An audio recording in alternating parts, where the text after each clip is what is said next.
Ça fait un petit bout de temps qu'on se connaît. On s'est rencontrés sur Paris en coachant des startups il y a un bon petit bout de temps. Un truc qui s'appelait 15 Ninjas. Avec des pizzas et la bière. Voilà, des pizzas et des bières pour coacher des startups. Et je me retrouve sur le pôle stratégie avec quelqu'un que je ne connaissais pas. Et il est bon celui-là, là. Et donc voilà, on avait bien accroché. Non, mais je me permets de le dire et je suis content qu'on t'accueille parce que je connais bien ton métier. Même je ne pensais pas que ça pouvait être un métier. Moi, je n'ai pas coaché une startup comme toi à l'époque. Et je dirais qu'en France, il y a une dizaine d'experts bien référents sur ce domaine-là. On va dire le top 10. Mathieu, sans problème, tu es dans ce top 10. Je connais les autres aussi, tu les connais aussi comme moi. Mais bon, on est très content de t'accueillir et c'est vraiment cool. Donc, et puis félicitations pour ton bouquin. J'imagine que tu vas en parler. Un peu. Pas trop. Merci Alexandre. Je suis ravi d'être là en dernière thèse, une terre que je connais un petit peu parce que j'ai travaillé avec les mutuelles en l'occurrence. Et je suis ravi de vous parler alors de mon bouquin, oui, par la force des choses, mais surtout de ce qu'il y a dedans, du contenu, à savoir la transformation. Alors la transformation des organisations qui porte beaucoup de noms. C'est une transformation digitale, transformation numérique, transformation humaine, transformation culturelle, transformation organisationnelle. C'est beaucoup de choses la transformation. C'est un terme un petit peu fourre-tout. Alors pour être très honnête, j'ai longtemps cherché une définition parce que la transformation digitale, ce que je propose et ce dont je vais parler ce soir, se rapproche beaucoup de ce qu'on nomme la transformation digitale. Le mot digital, moi, ne me convient pas vraiment parce que c'est un terme qui est un petit peu fourre-tout. C'est rapport à notre discussion de tout à l'heure. Et j'ai longtemps cherché un terme qui convenait mieux. Et je me suis dit que j'allais me lever un matin avec une fulgurance, en me disant ça y est, j'ai trouvé le nom. Et ce matin n'est jamais arrivé. Donc finalement, je ne l'ai pas nommé et j'appelais ça la grande transformation. Voilà, parce que c'est une grande transformation. Et toutes les personnes qui vivent ce genre de démarche savent que c'est une grande transformation. Donc j'appelais ça la grande transformation. Alors je vais me présenter en quelques mots parce que certains d'entre vous me connaissent et puis certains pas. Donc moi c'est Mathieu. Je viens du Lean Startup. Alors avant le Lean Startup, je viens du logiciel. J'ai fait une école d'ingénieur. Je me suis spécialisé dans les technologies Microsoft, .NET en l'occurrence. Les meilleures technologies du monde bien sûr. Ceux qui font du PHP me remercieront. Alors j'ai beaucoup travaillé dans l'innovation. C'est ma première expérience professionnelle a été dans une start-up. Et donc par la force des choses, j'en suis venu à découvrir et à pratiquer le Lean Startup. Et c'est de là dont je viens. Voilà. J'ai fait beaucoup de Lean Startup. J'ai accompagné des entreprises et des équipes et des startups dans l'utilisation de la méthodologie, la compréhension de la méthodologie et l'utilisation dans les projets. J'ai créé une société de conseil qui s'appelle Innovation Consulting, dont le métier est d'accompagner les organisations, les aider à être plus agiles, plus efficientes dans l'approche et la compréhension de leurs clients à travers le conseil, le coaching et la formation. Donc coach, formateur, dev, j'aime me présenter comme un développeur T-shaped, c'est-à-dire que j'ai finalement une culture qui va au-delà du code, même si ma spécialité reste la technique et le Lean Startup. Et j'ai récemment écrit un livre qui s'appelle Le Petit Manifeste de la Grande Transformation. C'est le biscuit que vous pouvez voir ici. Et qui parle donc de transformation des organisations et qui est finalement le fruit de 6 années de formation conseil dans des entreprises diverses et variées. Et ce qui a motivé principalement la rédaction de ce livre, comme on va en parler ce soir, c'est cette nécessité, je trouve, de démystifier, de présenter avec simplicité et humour un sujet qui est complexe de par la taille des organisations qui concernent, mais finalement très simple dans les principes qu'ils véhiculent. C'est des choses qui sont simples à comprendre et finalement que personne ne comprend vraiment, personne n'arrive vraiment à se mettre d'accord. Et finalement tout le monde parle de la même chose, c'est ça qui est fort. Tout le monde parle de la même chose mais personne ne se comprend véritablement. Et j'avais envie finalement de proposer un livre qui tente, je ne sais pas s'il va y arriver, mais en tout cas qui tente de démystifier ces sujets qui sont vitaux pour les organisations. Et le terme n'est pas trop fort. Voilà, à côté de ça, je suis un passionné d'aéronautique. J'aime les avions, les trucs qui font vroom généralement depuis que je suis tout petit. Je suis un grand amateur de jeux vidéo aussi. Je sais que quelqu'un dans la salle a travaillé dans les jeux vidéo. Et j'aime beaucoup les nouvelles technologies en règle générale, alors qui peuvent varier selon les modes. En ce moment, c'est plutôt la blockchain qui me capte. Alors la blockchain, pas finalement tant que ça, mais surtout les applications de la blockchain dans les modes de vie. Hein. Chose qu'on ne connaît pas encore, qu'on ne voit pas encore concrètement aujourd'hui. La blockchain, on ne voit pas encore bien à quoi ça va servir. Je pense que dans les décennies à venir, il va y avoir énormément d'applications concrètes. On pourra en parler à la fin si ça vous intéresse, mais voilà, ça me passionne beaucoup. Alors, quand on parle de transformation des organisations, je ne sais pas comment on peut les nommer. On les nomme surtout transformation numérique et transformation digitale. Alors on va utiliser ce vocable-là. En tout cas, ce qui est certain, c'est qu'il y en a deux. Il y a ce qu'on appelle la transformation numérique, qui est la transformation des outils. Alors dans la transformation numérique, on va parler de digitalisation du parcours client et du travail. On va parler de réseau, on va parler de DevOps, on va parler des choses comme l'intégration continue, des choses que les développeurs, les équipes de développement connaissent bien. Donc tous les outils, finalement, tout le socle technique qui permet aux organisations de travailler de manière agile. Et puis il y a la transformation digitale, qui est la transformation de l'organisation, c'est-à-dire la manière dont les personnes travaillent ensemble et délivrent ensemble une valeur au client, et du mindset, pardonnez-moi l'anglicisme, hein, des mentalités, j'aime pas le mot mentalité parce que ça fait un peu bizarre de dire ça, mais en tout cas de la manière dont on pense. Donc on va parler de mode produit, de culture client, de lean, de management, d'autonomisation des équipes, de tous ces sujets-là qui sont importants. Et donc ce soir, on va bien parler de transformation digitale. Alors, je parle assez peu finalement de transformation numérique dans mon livre, pour une simple et bonne raison, c'est parce que je considère que le problème n'est pas là. Ce n'est pas les outils le problème. Le problème, c'est la manière dont on travaille et la manière dont on pense. Si on pense et on travaille de la bonne manière et qu'on s'organise de la bonne manière, l'adoption des outils derrière, je ne vais pas dire qu'elle se fait toute seule, mais en tout cas, elle est beaucoup plus simple. Alors, il faut considérer, il y a plusieurs niveaux, hein, beaucoup de sujets dans cette transformation digitale, des sujets qui concernent l'organisation. Je ne parle pas d'entreprise, je vais parler d'organisation, parce qu'on n'est pas forcément, ça peut être des collectivités aussi. Donc, on a des sujets qui concerne l'organisation. L'organisation, c'est le corps, hein, le corps humain. Il y a des sujets qui vont concerner les équipes. Les équipes, c'est les organes. Et puis, il y a des sujets qui vont concerner les individus. Donc, en l'occurrence, dans un organisme, les cellules. Alors, on va commencer par les sujets qui concernent l'organisation.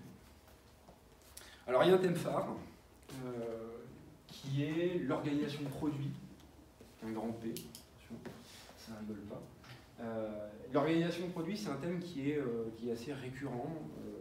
Tout le monde ne l'appelle pas comme ça. Et l'organisation produit, finalement, c'est... Alors, déjà, qu'est-ce qu'un produit?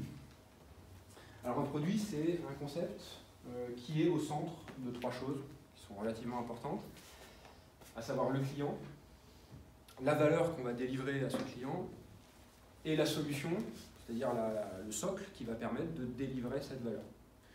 Alors un produit, c'est pas forcément un produit digital. Un produit, en fait tout est produit, d'accord? Une application mobile est un produit, un site internet est un produit, un service est un produit, une bouteille de vin est un produit. Ce que je fais ce soir, hein, la formation que je fais, la conférence que je fais est un produit. Un produit, c'est quelque chose qui va délivrer une valeur à des clients. Et donc, quand on parle d'organisation produit, finalement, on va parler d'une organisation qui passe d'une organisation des personnes autour de compétences et de métiers à une organisation des personnes autour des valeurs. C'est-à-dire qu'on va considérer qu'une entreprise, c'est une machine à générer de la valeur. Alors de la valeur pour ses clients externes, bien sûr, mais aussi de la valeur aux personnes qui la composent, en l'occurrence les employés. Et donc aujourd'hui, alors on va trouver des organisations qui sont extrêmement pyramidales, d'accord, avec des projets cycle en V hyper rigides, où chaque produit va passer par une phase d'étude de marché, d'étude client, par une phase de spécification, par une phase de conception, par une phase de test et par une phase de vente, en tout cas de distribution au client, si ce n'est la vente. Avec des équipes qui sont extrêmement cloisonnées, on va parler d'organisation silotée, d'accord, où les gens de différents corps de métier ne se parlent pas, ils sont dans des bureaux différents, des sites différents, des pays différents parfois, d'accord, et surtout ils ne se parlent pas. C'est un peu caricatural. Et donc on va passer à une organisation où les gens, les personnes sont structurées en petites équipes pluridisciplinaires qui sont regroupées non pas par métier, par compétences, mais par valeur. C'est-à-dire finalement, peu importe ce qu'on sait faire, du moment que c'est au service d'une valeur commune, eh ben, on va travailler ensemble dans le même bureau tous les jours. Et notre travail à nous, ce qu'on sait faire finalement, c'est assez secondaire, c'est important, mais c'est secondaire. Ce qui est important, c'est la valeur qu'on va délivrer à notre client. Et donc l'organisation produit dans sa forme la plus ultime, on va considérer qu'une entreprise est une myriade, une mosaïque d'équipes pluridisciplinaires très autonomes dans la délivrance de leurs valeurs et surtout réduites. Des équipes qui ne dépassent pas 10-15 personnes. Et donc, le but de l'organisation produit, la mise en place d'une organisation de produit, c'est de passer de ça à ça, progressivement. Alors, en pratique, il y a relativement peu d'organisations qui en sont encore là, en tout cas de manière très rigide. La plupart des organisations se situent un petit peu entre les deux. Parfois, il y a des parties d'une organisation qui vont être très évoluées dans ce modèle-là, et puis des parties qui vont être un petit peu plus en retard. Voilà, donc ça dépend énormément de la culture d'entreprise, du secteur d'activité, mais la plupart des organisations voilà, se situent un petit peu entre les deux. Donc organisation de produits, mosaïque d'équipes pluridisciplinaires, autonomes, c'est hyper important, comme on va le voir tout à l'heure, délivrant chacune une valeur précise à leurs clients respectifs. Alors j'insiste bien sur le mot client, le sens du mot client qui n'est pas forcément le client qui paye. Par exemple, vous allez avoir une équipe RH dont le travail est d'accueillir les nouveaux arrivants. Donc la valeur que cette équipe va délivrer, c'est dès lors que vous mettez le pied dans l'entreprise en tant que nouveau venu, vous allez vous sentir bien. On va vous aider à vous sentir bien dès votre premier jour et à vous accaparer votre environnement de travail. Ça, c'est une valeur délivrée à un client qui est le nouveau salarié. Et donc, vous allez avoir une équipe qui peut être constituée de compétences diverses et variées, des gens qui sont plutôt du côté juridique, des gens qui sont plutôt côté communication, des gens qui sont plutôt côté graphisme, des gens qui sont plutôt côté formation, voilà. Et qui vont faire partie de la même équipe pour délivrer chaque jour cette valeur-là et surtout la renforcer chaque jour. Avec dans l'optique de toujours faire mieux, de toujours délivrer au mieux cette valeur-là. Ok, donc le client, c'est pas forcément le client externe. Le client, c'est l'entité, la personne, la plupart du temps, à qui est destiné, qui va recevoir cette valeur. Alors la force d'une organisation produit, c'est d'éliminer ce que j'appelle le méta-travail. Et que le problème, si on rembobine un petit peu, le problème d'une organisation comme ça, comme celle-ci, c'est que finalement vous allez avoir des gens, mettons une personne du marketing, voilà, qui vont voir passer beaucoup de projets différents, beaucoup de produits différents, beaucoup de solutions différentes. Et puis, par exemple, une semaine, elles vont travailler sur le projet A, puis une semaine, elles vont travailler sur le projet B, puis une semaine sur le projet C, parfois plusieurs projets en une même semaine. Et donc, l'inconvénient majeur de cette organisation, c'est qu'il y a énormément de temps et d'énergie qui est consacré à réaliser du travail qui ne délivre strictement aucune valeur au client. Je vous donne un exemple. Voilà, j'ai besoin de faire un brief marketing. Donc je vais rédiger mon brief marketing, je vais le mettre en forme, je vais faire en sorte qu'il soit intelligible, compréhensible. Je vais, avec mon brief sous le bras, aller voir la personne du marketing, je vais lui dire, voilà, on va faire une réunion, je vais l'expliquer, alors voilà, écoute, ce qu'on attend de toi, c'est ça. Alors si j'ai bien compris, alors non, t'as pas bien compris, donc il faut que je reformule, etc. Donc on va faire des réunions, ça va prendre un certain temps. Ce travail-là, il apporte aucune valeur au client. Il ne crée aucune valeur. Il est là parce que l'organisation le demande. Et tout ce temps, toute cette énergie consacrée, c'est très piégeux parce que finalement, quand on est dedans, on a l'impression d'être vachement utile, on y consacre son temps, son énergie, et pourtant ça ne délivre aucune valeur au client. C'est un tribut sacrifié sur l'autel de l'organisation. C'est l'organisation en place qui justifie, qui nécessite ce travail-là, qui n'apporte aucune valeur au client. Et ce temps-là, on estime que les personnes y passent entre 40 et 50% de leur temps dans les entreprises aujourd'hui. Parfois moins, parfois plus, mais en tout cas, c'est beaucoup. Et donc, la puissance de cette organisation de produit, outre le renforcement, bien sûr, de la valeur qu'on va délivrer aux clients, c'est l'élimination de tout ce métatravail, c'est-à-dire ce travail qui ne délivre aucune valeur au client, mais qui est justifié par l'organisation en place. Rappelez-le comme vous voulez, moi j'appelle ça le méta-travail, parce que je viens du monde du dev, du développement, donc le mot méta, le préfixe méta en anglais.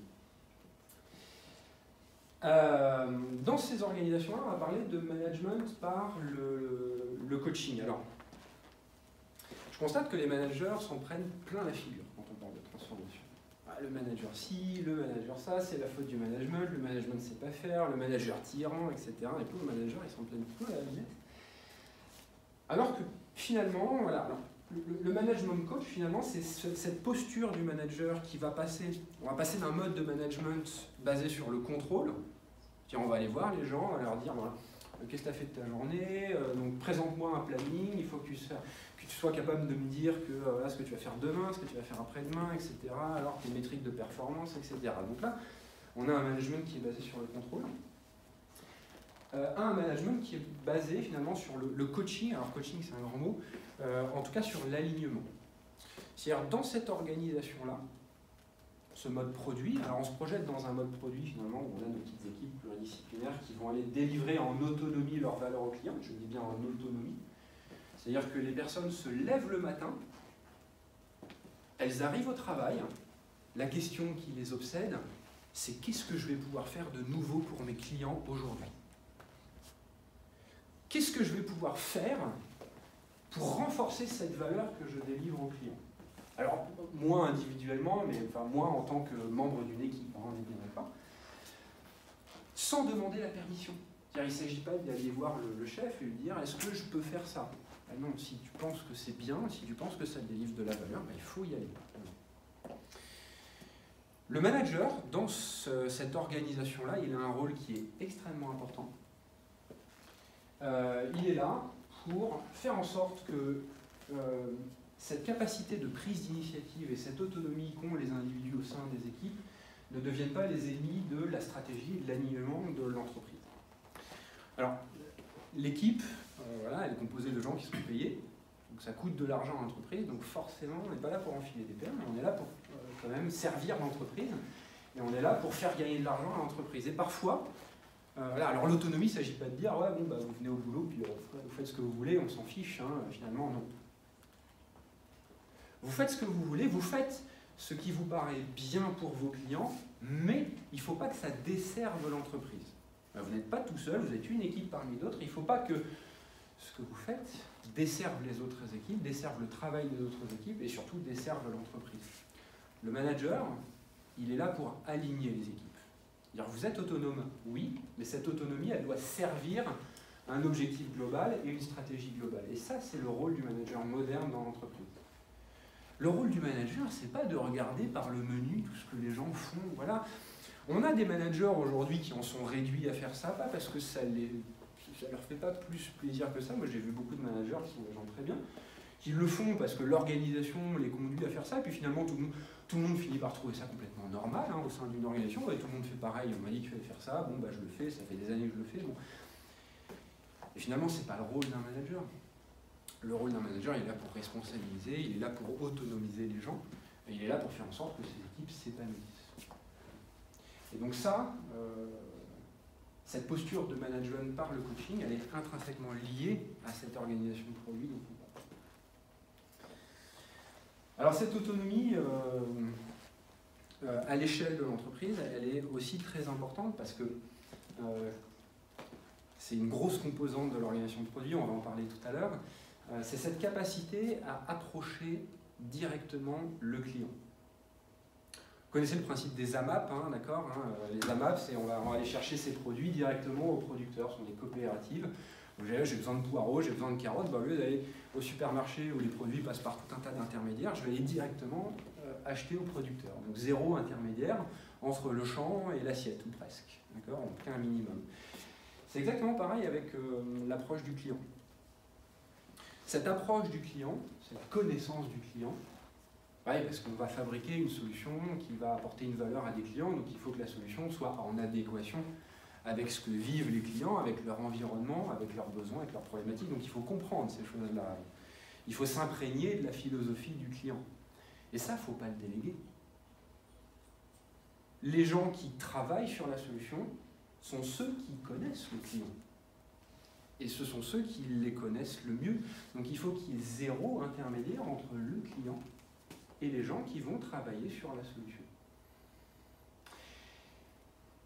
Et donc, quand on part de ce principe-là, finalement, l'autonomie devient très logique. Parce qu'à un moment donné, quelqu'un qui travaille sur une solution, il dit, moi, je suis allé voir le client, je connais un peu ses besoins, je pense qu'il faudrait faire ça. Voilà. Bon, à un moment donné, c'est toi qui connais le client, moi je le connais moins bien que toi, donc si tu penses qu'il faut le faire, fais-le. Ou en tout cas, teste-le. Et donc là, l'autonomie prend tout son sens. Moi j'aime bien l'analogie avec le pilote d'avion, parce que c'est un sujet, c'est un peu mon dada, mais c'est pareil, l'aviation est un secteur très réglementé, d'accord, il y a des procédures très strictes, il y a un contrôle qui est très strict, mais finalement, la responsabilité incombe au commandant de bord. Vous pouvez avoir un contrôleur qui va vous dire, écoute, tu as un trafic qui arrive par là, je te suggère de prendre tel cap, machin, mais au final c'est le commandant de bord qui prend ses décisions, qui est tout seul. Bon, c'est la nature très particulière d'un avion. L'avion, une fois qu'il est parti, il est en autonomie par définition. Donc, la réglementation, oui. Les contrôles, oui. Mais ça ne doit pas se faire au détriment de l'autonomie, en l'occurrence de la responsabilité du commandant de bord. Les deux sont parfaitement compatibles. Le contrôle n'est pas incompatible avec l'autonomie, ni la réglementation, aussi stricte soit-elle. Alors ça, c'est au niveau organisationnel. Au niveau des équipes, donc j'en ai parlé un petit peu, on va parler de la culture client. Alors qui, au sein de l'équipe, doit connaître le client? La réponse est tout le monde. Tout le monde. Que vous soyez développeur, que vous soyez juriste, actuaire, graphiste, UX, mathématicien, peu importe, vous devez connaître votre client. La personne qui va bénéficier de la solution sur laquelle vous travaillez, ou en tout cas de la brique de solution sur laquelle vous travaillez. Alors bien évidemment, au sein de l'équipe, il y a des personnes qui vont y consacrer un peu plus de temps que d'autres. Mais personne ne doit l'ignorer. Cette approche client directe, elle est absolument indispensable. Je l'ai dit tout à l'heure, je le répète, zéro intermédiaire entre le client et les personnes qui font. Zéro. En tant que prestataire, je suis souvent amené à participer à des études clients. Et parfois on me dit, écoute, on a besoin de connaître certaines cibles. Alors je dis, c'est bien, écoutez, il faut faire des interviews. Voilà. Ah bon, très bien, on te commande une trentaine d'interviews et puis tu reviens vers nous avec un PowerPoint. Surtout pas. Je veux bien vous aider à faire les interviews, mais vous allez les faire avec moi. Je vais venir avec vous, on va interviewer le client ensemble, mais vous êtes là. Sinon, ça ne sert à rien.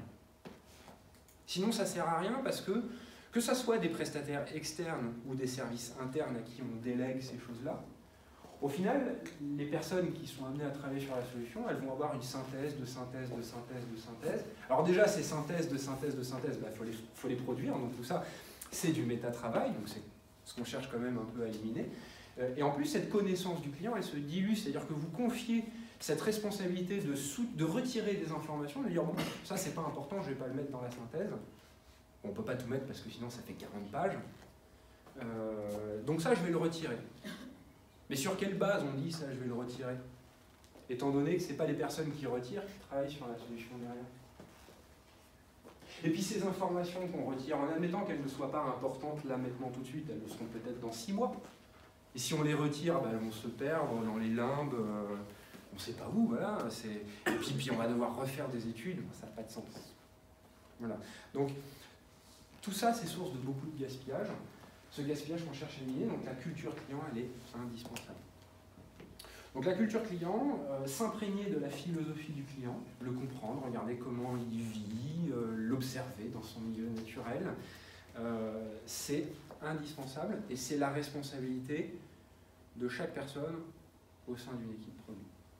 Voilà, donc l'équipe RH dont on a parlé tout à l'heure, qui délivre comme valeur, on fait en sorte que les nouveaux salariés se sentent comme chez eux dès qu'ils mettent le pied dans l'entreprise, qu'ils soient efficaces le plus rapidement possible, qu'ils se sentent bien, qu'ils se sentent comme chez eux. On va peut-être se mettre dans la tête d'un employé qui vient juste d'arriver.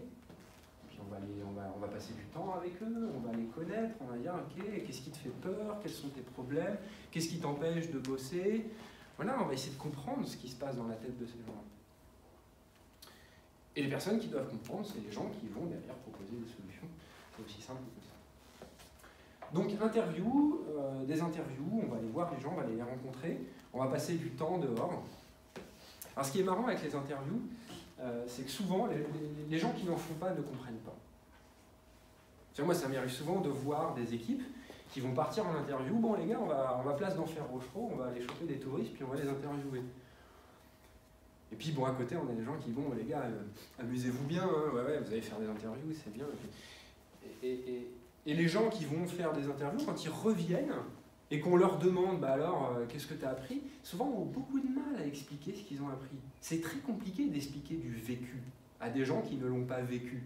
Ça demande beaucoup d'énergie de théoriser ça. Et souvent, les gens à qui on demande d'expliquer se trouvent un peu bêtes et ont beaucoup de mal à expliquer. Et pourtant, ces gens qui critiquent, que je ne critique pas, parce que finalement c'est relativement logique, c'est deux mondes, hein, c'est une fracture, il y a une fracture entre les deux, dès lors qu'ils vont se mettre à faire des interviews, ils vont comprendre. Mais c'est pas 10 ans après, hein, ils font 2 interviews, ils ont compris. Et même des gens qui sont très acculturés à ces démarches-là. J'ai formé quelqu'un qui a fait, ça fait 10 ans qu'il est dans l'agilité, il a ce mindset, il fait du scrum, il est très agile, etc. Il avait des doutes, il dit ouais bon les interviews, ouais, voilà. Puis on en a fait, et une demi-journée, et il a dit bon c'est bon, j'ai compris, j'étais très sceptique au début, et voilà, bon, il faut en faire. Et je pense que si tout le monde au sein des organisations avait au moins fait 1 ou 2 interviews, ça tournerait déjà vachement mieux. Mais la réalité, c'est que, un peu l'inverse, c'est que très peu de gens en ont vraiment fait. Donc compréhension des problématiques, compréhension de l'environnement, compréhension des besoins, tout ça doit se faire directement. Alors je jette un pavé dans la mare, dans mon livre, je dis qu'il ne faut plus de direction marketing. Il faut que les directions marketing, en tant que telles, n'existent plus. Alors ça ne va pas plaire aux gens qui sont dans les directions marketing. Et pourtant, ça ne veut pas dire qu'il ne faut plus de marketing. Bien sûr que non. C'est même plutôt l'inverse. En fait, le marketing est beaucoup plus omniprésent. Finalement, le marketing, c'est quoi? C'est qu'est-ce qu'on vend, comment on le vend, à qui on le vend. C'est tout ça, le marketing. D'accord ? Et donc, le marketing devient, au contraire, beaucoup plus omniprésent au sein des équipes. Parce que on en fait beaucoup plus, voilà, dès lors qu'on va faire une interview client, dès lors qu'on va essayer de comprendre ce qui se passe dans l'environnement du client, on fait déjà du marketing. Donc le marketing est beaucoup plus présent.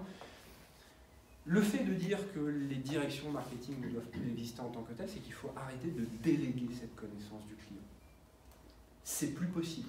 Ça ne marche pas, on perd beaucoup trop d'informations et on est beaucoup moins efficace, et puis ça crée tout un tas de méta-travail, comme je l'ai dit. Donc il ne faut plus déléguer cette connaissance du client, sauf dans certains cas. C'est pour ça que je fais cette distinction, études vs études. Alors il y a toutes les études dont le but est de comprendre le client, ça il ne faut plus le déléguer, terminé, fini, zéro intermédiaire. Et puis, il y a les études, ce que j'appelle les études de marché, les études statistiques. Dire par exemple, on aimerait bien savoir combien parmi les propriétaires de chiens, combien ont des caniches nains. Voilà. Bon, il faut faire une étude statistique, voilà, ou combien parmi ceux qui ont des caniches nains mettent un manteau l'hiver à leur toutou. Voilà. Bon, ça, il va falloir sortir les stades, il va falloir faire des enquêtes. Bon. Et puis on a une information en retour, 15% des propriétaires de chiens ont des caniches nains et 50% des 15% qui ont des caniches nains mettent un manteau l'hiver à leur toutou. Bon, le rendu, ça c'est quelque chose qu'on peut déléguer. C'est quelque chose qui peut être fait directement par l'équipe, mais c'est à la rigueur quelque chose qu'on peut déléguer.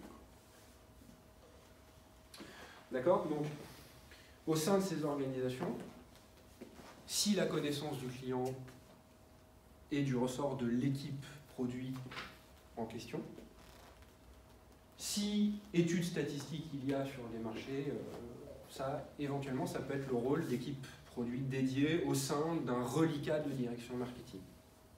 Mais tout ce qui est connaissance du client, pourquoi on vend, comment on le vend, ça ne doit plus être délégué, ça doit être du ressort des équipes elles-mêmes. Donc concrètement, ça veut dire quoi? Ça ne veut pas dire qu'il faut virer tous les gens des études marketing, des directions marketing, ça veut dire qu'il faut ventiler toutes ces personnes-là au sein des équipes produits qui composent l'organisation. Et au final, c'est vachement mieux pour ces gens-là. Parce que moi, personnellement, je fais du marketing. Travailler sur du projet à la chaîne, ça ne m'anime pas vraiment.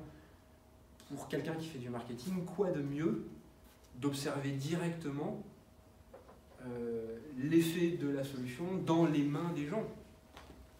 Voilà, j'ai compris ton besoin, avec mon équipe, on a travaillé à une solution, et cette solution, je vois ce qu'elle t'apporte directement, parce que je suis dans l'équipe qui l'a créée, qui y travaille, et qui l'améliore petit à petit, au fil du temps. C'est beaucoup plus enrichissant, finalement, pour quelqu'un qui vient du marketing. Mais on voit moins de choses. On voit moins de projets, il y a moins de diversité dans les projets. Ça peut être l'inconvénient. Après, rien n'empêche de passer d'une équipe produit à une autre. Spotify fait ça, notamment. Voilà, il change tous les 6 mois. Tous les 6 mois, il tourne. Il passe d'une équipe produit à une autre pour éviter de devenir trop sclérosé dans un produit en question. Voilà. Après, c'est des questions de culture qui sont un petit peu différentes. Alors, l'univers de l'inconnu. Ça, c'est une distinction qui est importante. On parle beaucoup de l'échec. Vous savez, dès que vous vous intéressez un peu aux méthodologies entrepreneuriales, intrapreneuriales, on dit l'échec, c'est vachement important, il faut échouer. Je n'échoue pas, j'apprends, voilà, tout un tas de phrases toutes faites comme ça qui finissent par agacer un peu quand on en mange toute la journée. Alors, ça veut dire quoi? Parce qu'au final, échouer, se planter, ça fait plaisir à personne. Il faut savoir que dans chaque produit, dans chaque projet, dans tout ce qu'on est amené à faire, il y a une part de connu et une part d'inconnu. Il y a des choses qu'on maîtrise et il y a des choses qu'on ne maîtrise pas. Il y a des choses qu'on sait qu'on doit faire et puis il y a des choses qu'on ne sait pas. On ne sait pas ce que ça va donner, on ne sait pas comment on doit les faire, on ne sait même pas si on doit les faire. Et puis une fois qu'on les aura fait, on ne sait pas comment les gens vont s'approprier ça, vont recevoir l'information. Voilà, donc il y a toujours une part d'inconnu, une part de connu. Et c'est vraiment une question de proportion. C'est-à-dire que vous avez des démarches où vous allez avoir surtout de l'inconnu et un tout petit peu de connu, voire pas du tout. Voilà, créer un espace de stockage sur le cloud basé sur la blockchain. Déjà, la technologie, elle est balbutiante. Alors, en plus, l'usage, je ne vous raconte pas, on ne sait absolument pas ce que ça va donner. Donc, il y a énormément d'inconnus et très peu de connus. C'est le cas des startups. Voilà, une startup qui se lance avec un modèle qui n'est pas établi. On ne sait même pas si les gens vont acheter le produit, on ne sait même pas comment on va faire le produit. Bon, il y a beaucoup d'inconnus. Et puis vous avez des choses où il y a beaucoup de connus, hein, notamment fabriquer un Airbus. Bon, il ne s'agit pas de se dire hey Roger, j'ai un boulon, là, il me reste dans les mains, je ne sais pas où on le met. Déjà que c'est angoissant quand on monte un meuble Ikea, un Airbus. Je vous raconte. Donc là, il y a beaucoup de connus. Alors, ces deux extrêmes-là, c'est un peu caricatural, mais finalement, dans les projets, on va parler de l'assurance, on est dans le bastion de la mutuelle, donc parlons de l'assurance. Mettons que voilà, vous êtes une équipe produit et vous travaillez sur le site web, en tout cas une partie, mettons la souscription de devis.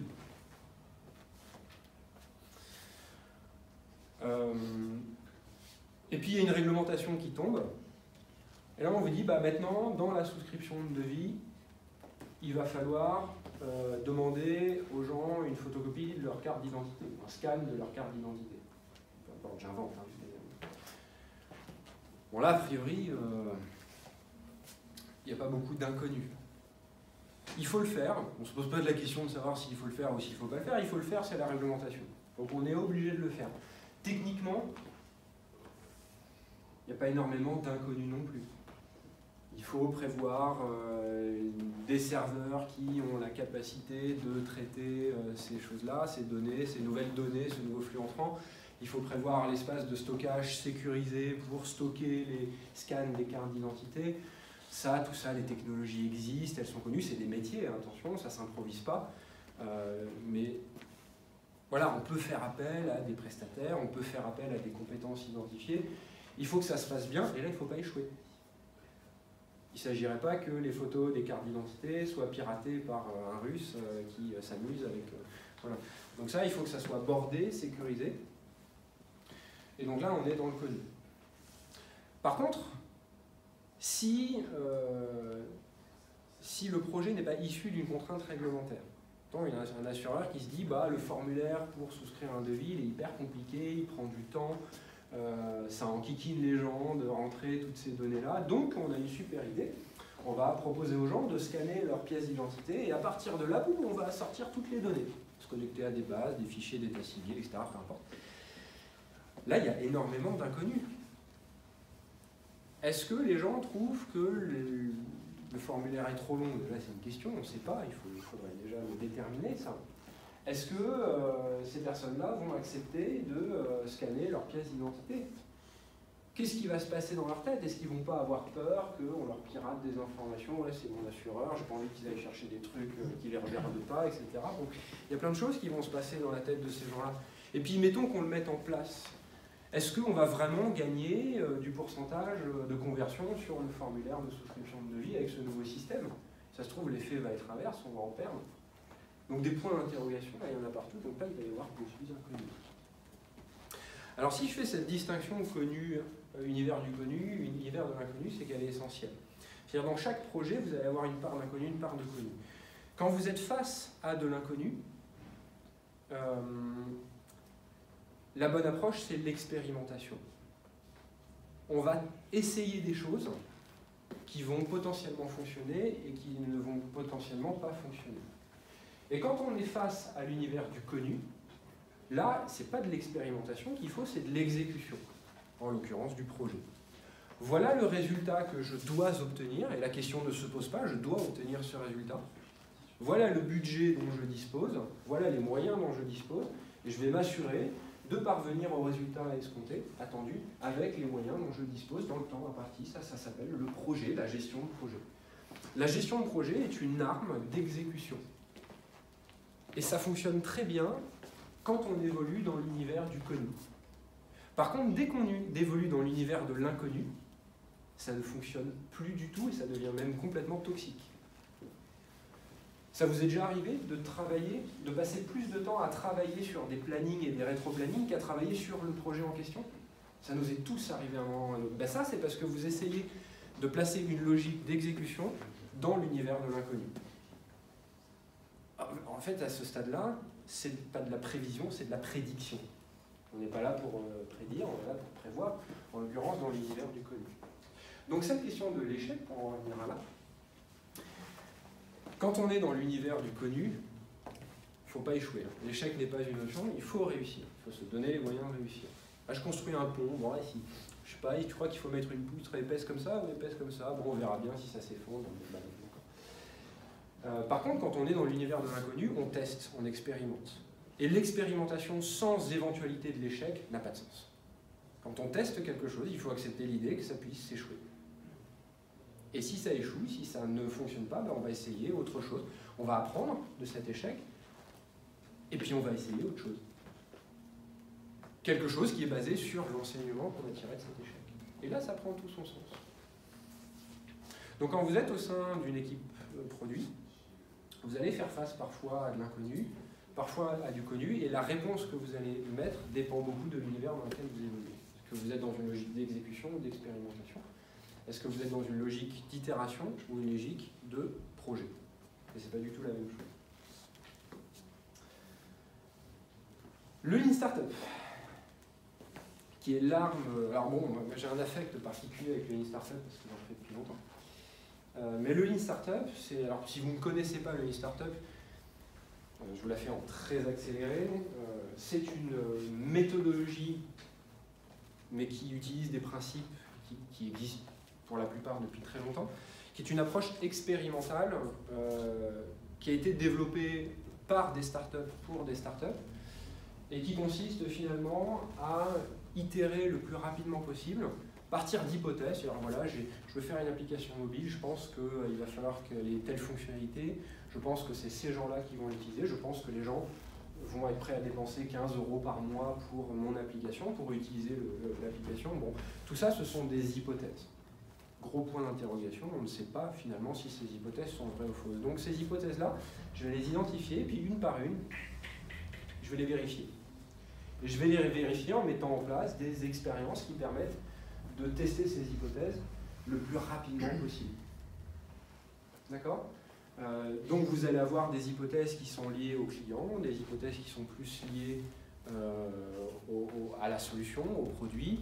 Vous allez avoir des tests qui sont plutôt techniques, des tests qui sont plutôt fonctionnels, des tests qui sont plutôt vers le client, donc en l'occurrence des interviews, pourquoi pas. Ce qu'on appelle des MVP dans les startups, le Minimum Viable Product, qui est bien connu pour les gens qui ont pratiqué un peu la méthodologie. Voilà, et donc si je parle d'une startup, c'est qu'à mon sens, toutes les équipes produits devraient connaître, ne serait-ce qu'un petit peu, la méthodologie ou ses dérivés, ou ses principes, ses grands principes en tout cas, pour faire face à cette part d'inconnu sur laquelle vous finirez immanquablement par tomber au cours de vos pérégrinations de produits. Ensuite, au niveau des individus, alors on a le mode de pensée Lean, qui est une composante clé.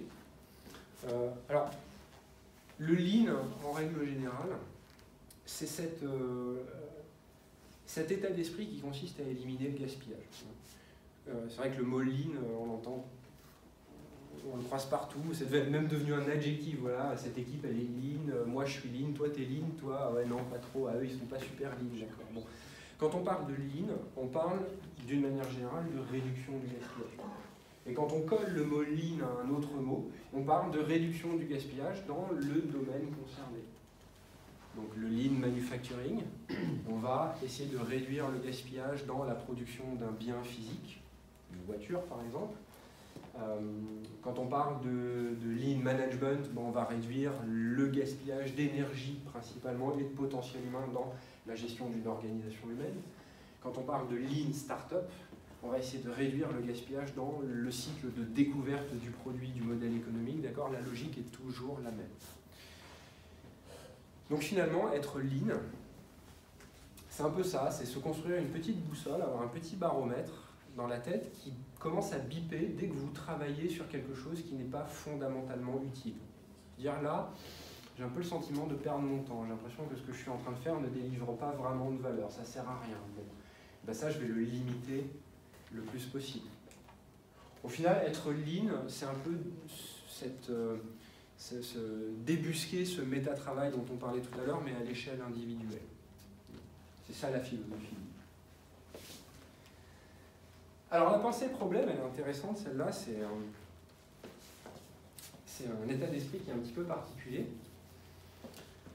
Et si vous le voulez bien, on va faire un test, la grandeur nature.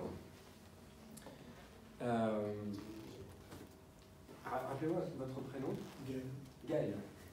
Gaël, quel est votre travail? En ce moment, j'en ai pas. Mais bon, habituellement, je suis chef de projet. Chef de projet. Oui. D'accord. Alors Gaël m'a répondu avec un titre. Chef de projet. Donc, Gaël, ça consiste en quoi, chef de projet? Ça consiste à gérer des projets, comme le modèle.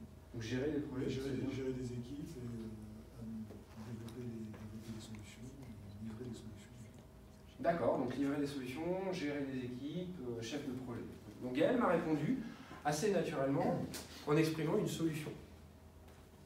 Maintenant, je vais poser la question un petit peu différemment. Gaël, quels sont les problèmes que tu résous? De différentes natures, les problèmes humains, les problèmes techniques, les problèmes. C'est-à-dire le top problème.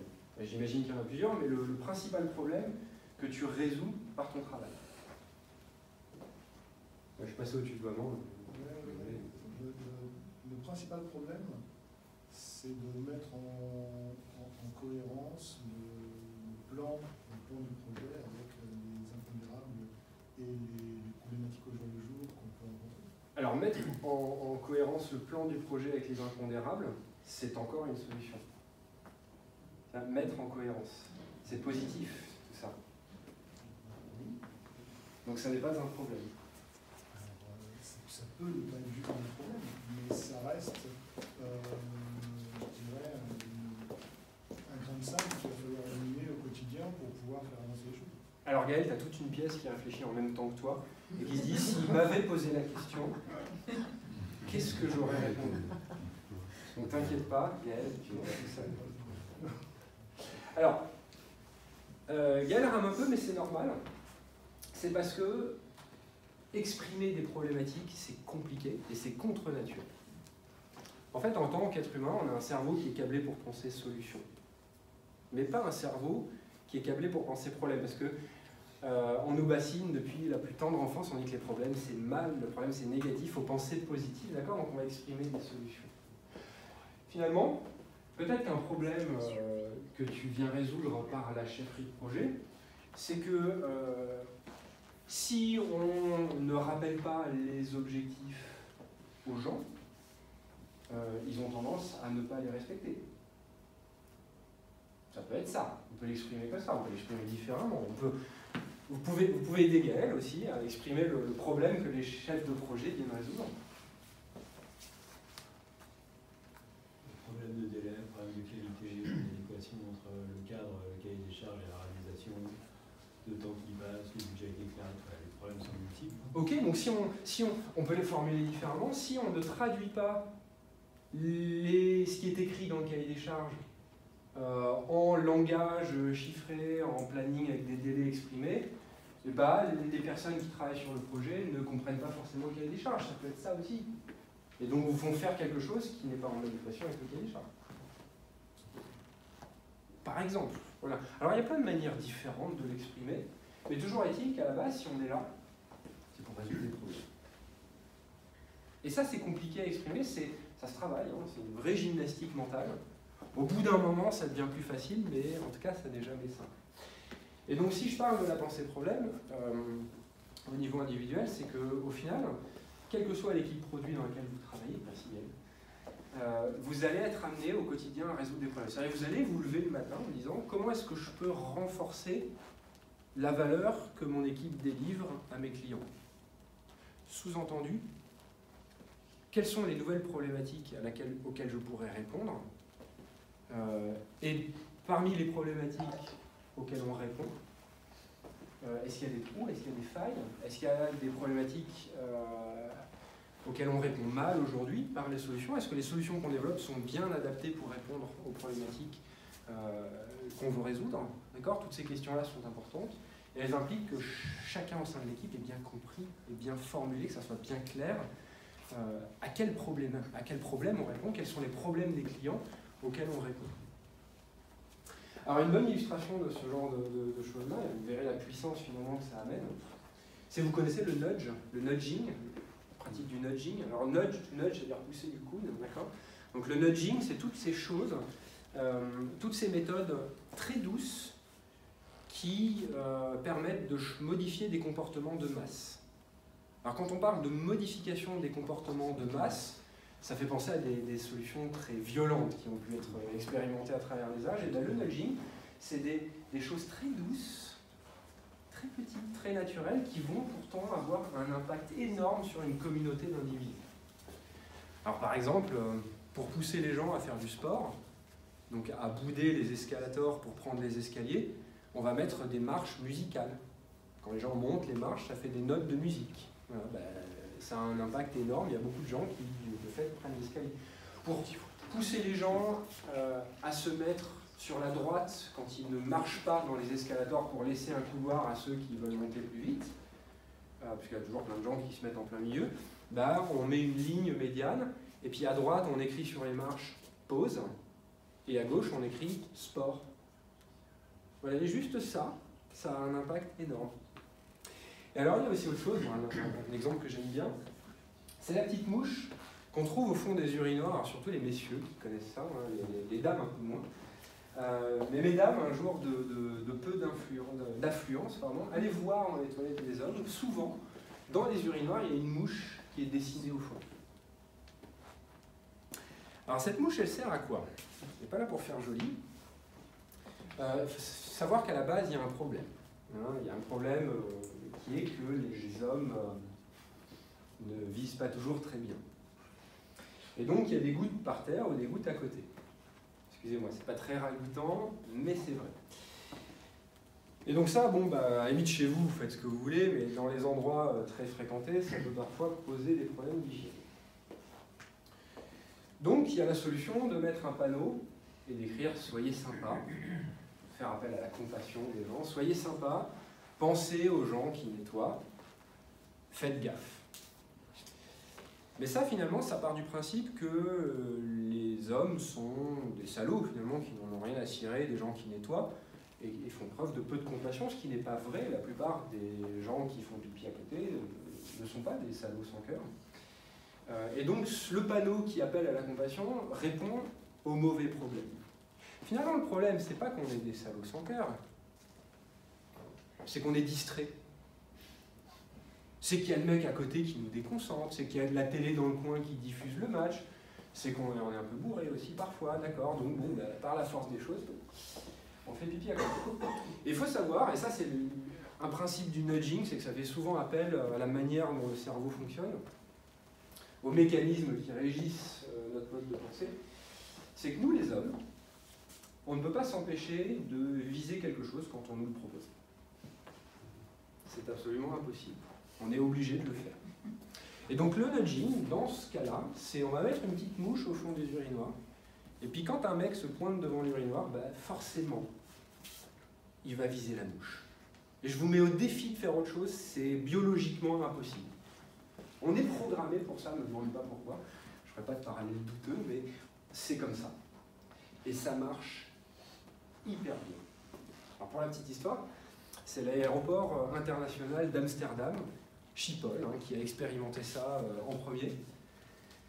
Et le résultat, c'est 80% d'économie sur le poste nettoyage.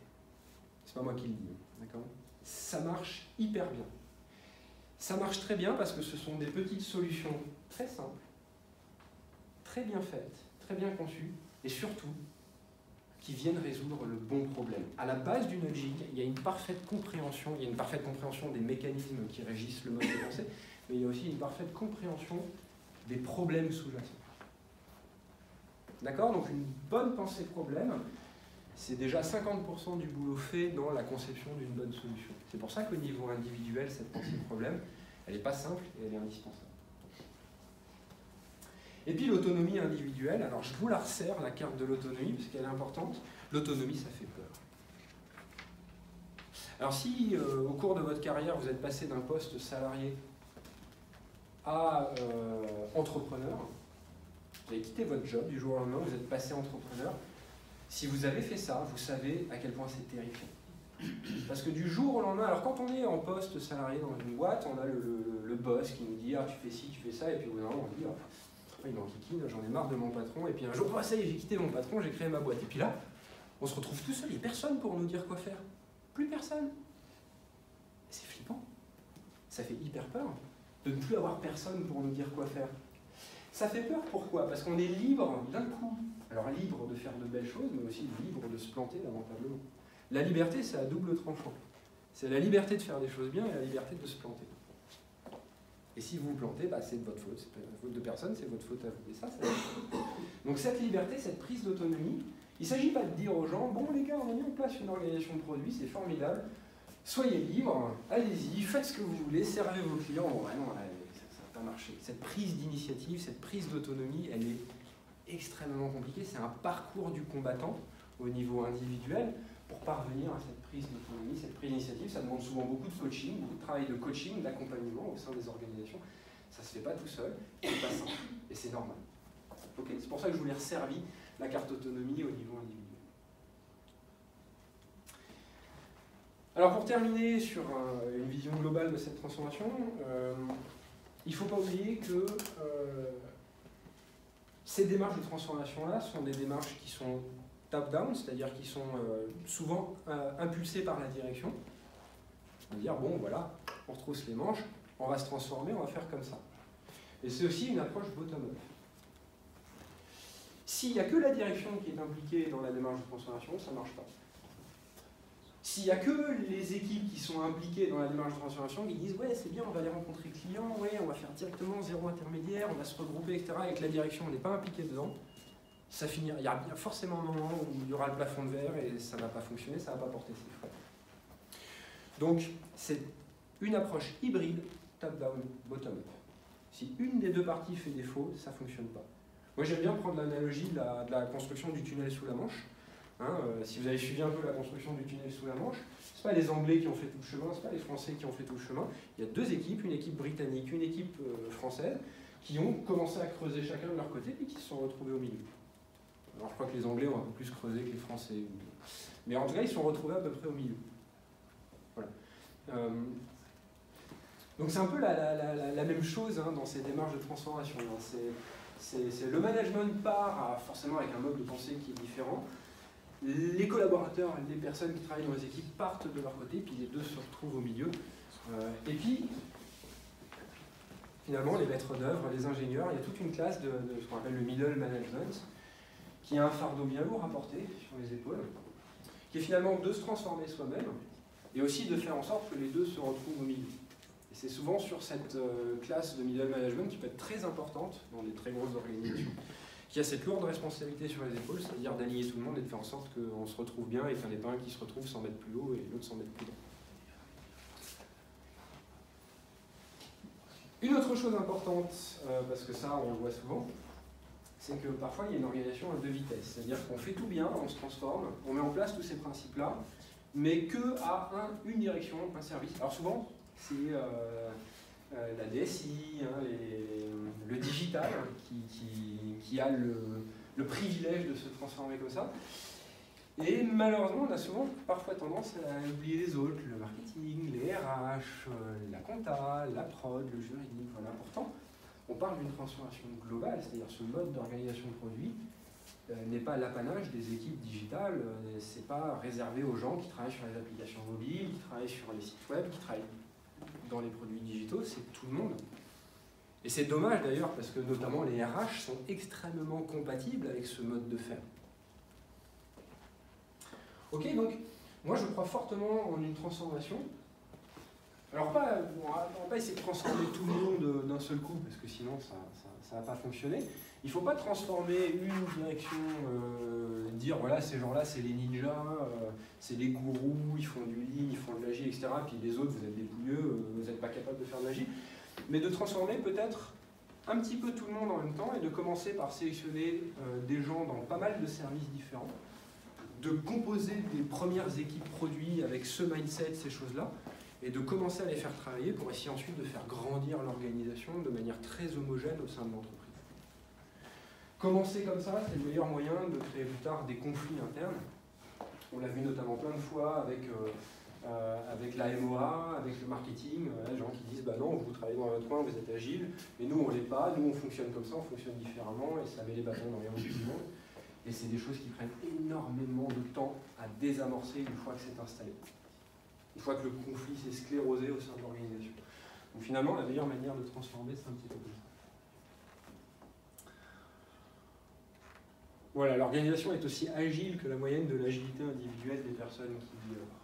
Ça, c'est quelque chose en je crois beaucoup en ça, c'est-à-dire que finalement, une organisation agile, c'est une organisation qui sont composées de gens agiles. L'agilité, ce n'est pas des méthodes, ce n'est pas des frameworks, c'est des personnalités qui sont agiles. Et plus au sein de l'organisation on va avoir des gens qui sont agiles, qui ont ce mindset, plus l'organisation va être agile. Il vient un moment où on a un point de rupture, où là, on a une agilité qui explose au sein de l'organisation.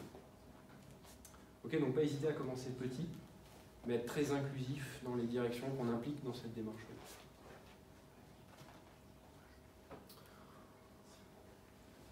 Voilà, j'avais parlé des outils, mais ça fait beaucoup d'informations. Donc je vais plutôt réserver la partie outils, voilà, notamment présenter le tableau de définition des valeurs et le Producting Canva, qui sont détaillés dans mon livre.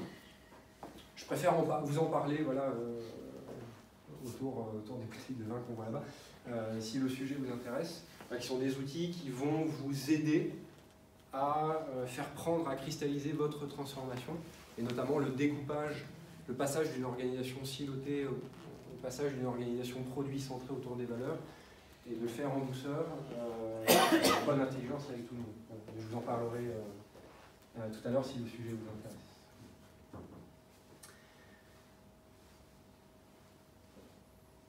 Je vous remercie. Est-ce que vous avez des questions? Ah oui, alors bien sûr. Ouais, on l'a échappé belle. Voilà, donc je ne peux pas vous empêcher de... J'ai honte d'être tombé aussi bas. Mais vous trouverez mon livre sur Amazon. Faut pas le vendre. De tomber dans la ficelle bad boy du storytelling, en espérant que la chanson vous trotte dans la tête et que vous y penserez tous les jours en vous levant pour aller acheter sur Amazon. Donc, qui est au prix de 24 € et des poussières. C'est un peu gros, il y a beaucoup de choses. Il ne faut pas se prendre la tête. Il ne faut pas hésiter à ne pas le lire en entier s'il y a des sujets qui vous parlent moins. D'ailleurs, je le dis très clairement au départ, c'est pas un roman, c'est plutôt un livre qui est à prendre comme un livre référence. Vous allez piocher des informations. Il y a certaines choses qui vous intéressent là, maintenant, tout de suite, vous allez y passer directement, puis des choses qui vous intéresseront peut-être un peu plus tard. Donc il ne faut pas hésiter à virevolter, à passer de l'un à l'autre. En attendant, des exemplaires sont disponibles ici. Et ce soir, je vous propose de fonctionner sur un mode un peu particulier, un mode communautaire. Voilà, on est à Niort, très empreinte de mutualité. Donc je vous propose le fonctionnement suivant. Les livres ici sont à votre disposition gratuitement. Vous pouvez les prendre, vous pouvez partir chez vous avec et les lire gratuitement et les garder. Il n'y en a pas assez pour tout le monde. J'ai pas pu en prendre assez parce que j'ai un autre événement jeudi à Paris, donc il faut que j'en garde suffisamment, j'en ai pas un stock illimité. Donc ce que je vous propose, si le sujet vous intéresse, c'est de les lire, de vous échanger vos cartes de visite, et puis une fois que vous l'avez lu, une fois que vous en avez lu suffisamment, ben, vous le passez à votre voisin, qui va le lire à son tour. Et en échange, si le livre vous a intéressé, c'est d'en parler, en tweetant, en mettant un message sur LinkedIn, en publiant un article de blog pour les plus téméraires d'entre vous, en organisant un événement et en m'invitant pour en parler. Voilà, tout est bon à prendre. Je suis auto-édité, je n'ai pas de maison d'édition. Alors ça vient c'est pas parce que le livre est nul, hein, c'est une posture un petit peu particulière. C'est que j'ai écrit le livre avant de demander à des éditeurs. D'habitude, c'est plutôt l'inverse. On demande d'abord à des éditeurs, ils disent OK, on valide, et puis ensuite on écrit le bouquin. Moi, j'ai fait l'inverse. Futé le gars. Et donc, je me suis auto-édité. C'est pour ça qu'il est en vente sur Amazon exclusivement. Ce n'est pas particulièrement par amour pour Amazon. C'est qu'il faut bien reconnaître qu'ils sont très efficaces. Ils ont des outils très puissants pour permettre à des gens comme moi de s'auto-éditer. Et donc, quand on s'auto-édite, le plus compliqué, c'est de faire démarrer le feu, démarrer la communauté. Donc voilà, en échange de la gratuité de l'exemplaire avec lequel vous pourrez repartir ce soir. Si en échange, une fois que vous l'avez lu, et si vous avez aimé le livre, parce que si vous n'avez pas aimé, bah, vous ne forcez pas, c'est pas la peine. Si vous pouvez en parler autour de vous, je vous en serai infiniment reconnaissant. Je vous remercie beaucoup, et si vous avez des questions, j'y répondrai avec grand plaisir.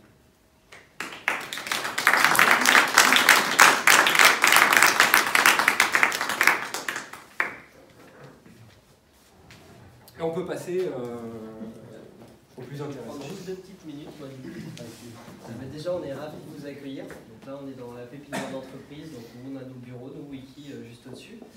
Déjà, merci à Mathieu d'être venu pour pouvoir présenter les 7 piliers de la transformation digitale et puis un peu plus son livre.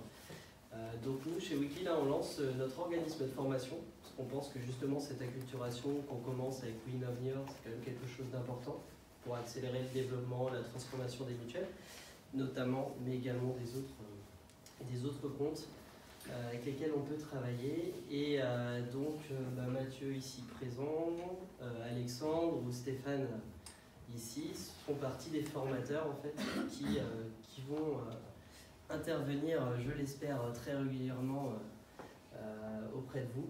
Et donc on a en bas, enfin derrière vous, si vous voulez, une petite chemise avec les quelques formations qu'on démarre. Donc il y a 8 formations autour de la transformation, des méthodes agiles.